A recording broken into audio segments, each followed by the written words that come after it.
Wisudo mengangkat Dave Ulrich ya. Memang kalau ngomongin HR dia soko gurunya ya, karena dia udah jadi jadul banget ya ngomongin HR terus gitu, konsisten di situ sampai sekarang. Ada satu yang menarik ya yang disampaikan oleh Dave Ulrich. Dia bilang gini kan, ini kaitannya dengan HRBP ya. Being a business partner is not about doing HR for HR. It's about doing HR so that we win in the marketplace. Nah, saya rasa ini yang menjadi esensi dari apa yang tadi 40 menit Pak Wisudo udah ceritakan gitu ya. Jadi ujungnya itu sebenarnya ada di mana sih kalau kita press gitu. Ya ternyata ujung-ujungnya kalau kita ngaku orang HR dan kita masih cuma jalanin HR for the sake of HR, you not HRBP, you are HR. Ya, ini ada satu pertanyaan karena masuk pertanyaan gini Pak Wisudo, bedanya apa sih antara HR sama HRBP gitu. Nah, saya rasa Dave Ulrich udah menjawab pertanyaan dari salah satu kawan kita tadi yang nanya di chat. Kita baru mengaku sebagai HRBP kalau kita doing HR dalam rangka membantu organisasi kita, perusahaan kita untuk winning in the marketplace. Gitu. Dan ini konsekuensinya bukan hanya urusan mindset, tapi termasuk sampai kepada teknik di lapangannya nantinya. Yang mana teknik lapangan tadi Pak Wisudo udah angkat panjang lebar dan itu keren banget dengan contoh-contohnya.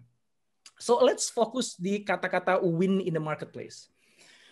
Ketika kita mendudukkan HR itu ya ada supaya bisa membantu perusahaan win in the marketplace. Lah terus jadi apa dong perannya HR? Nah, kalau kita ngomongin winning in the marketplace, itu kan sebenarnya kita winning, kita bicara tentang creating value for the customers. Karena ujung-ujungnya bisnis kita akan menang atau kalah di marketplace tergantung sejauh mana kita bisa create, deliver, and capture value kepada customer yang kita sasar. Nah, yang jadi pertanyaan adalah customer-nya HR itu siapa? Kalau memang kita ingin mengaku sebagai HRBP dan membantu perusahaan untuk win in the marketplace, dan untuk itu kita harus bisa create value bagi customer kita, yang jadi pertanyaan, customer-nya HR itu siapa? Nah, kalau kita lihat dari stakeholder-nya HR, kita belum bicara tentang customer-nya, stakeholder-nya aja deh gitu. Orang-orang yang terkait dengan HR, ya, yang punya kepentingan terhadap HR. Maka kita lihat di sini ya, ini perwakilan aja, ada employee, managers, buyers, itu maksudnya ya customer yang beli produknya kita, ada investor, ada communities, dan ada partners. Nah, ini sengaja ada garis. Ya, garis ini maksudnya gini, yang bagian bawah ini berarti internal customer kita. Yang atas itu adalah external customer kita. Nah, kalau kita bicara HR yang tadi itu yang dua level di bawah, tadi kan ada HR kecil, HR gede ya. Kalau HR kecil kan berarti kan kita fokus pada yang di bawah, which is fine. Ya, you are an HR. You should do that. But if you want to call yourself, kalau Anda ingin menyebut diri Anda sebagai HRBP, business partner, maka kita harus mulai shifting fokus kita nggak hanya dari bawah, tapi juga ke yang atas. So, ketika kita mengatakan, oke, siapa sih kelompok orang yang aku harus create value supaya aku dibilang HRBP? Maka kalau kita bilangnya adalah gimana nih karyawan kita nih supaya nanti dia punya development yang bagus, karirnya bagus, gimana supaya manajer itu terbantu untuk achieving targetnya, berarti kita masih doing HR kecil. Nah, untuk jadi HR gede, yang mana itu HRBP hidup, berarti kita harus mikirin how can I create value untuk buyers, untuk investors, untuk communities, untuk partners. Partners itu berarti bisnis partnernya perusahaan kita ya, mau vendor, supplier, dan lain sebagainya. Nah, ini adalah sesuatu yang apa ya, paradigm shifting sebenarnya. Karena ya kita kan HR gitu loh, human resources. Ya kita mikirin ya human yang resourcesnya perusahaan dong, internal dong gitu. Sehingga ketika diajak shifting, enggak, customer lo tuh termasuk buyers, investor, communities, partners, dan lo harus create value untuk mereka. Gimana gue bisa create value gitu? Nah, itu big questions kan. Jadi kalau misalnya kita turunkan jadi pertanyaan yang lebih agak spesifik ya. Ketika kita bicara customer lo, employees lo, nah berarti kan pertanyaan yang salah satu pertanyaan kunci yang harus diajukan kepada kita adalah gimana kita bisa mendevelop kompetensi yang dibutuhkan untuk dia bisa melakukan pekerjaannya dengan baik. Ya.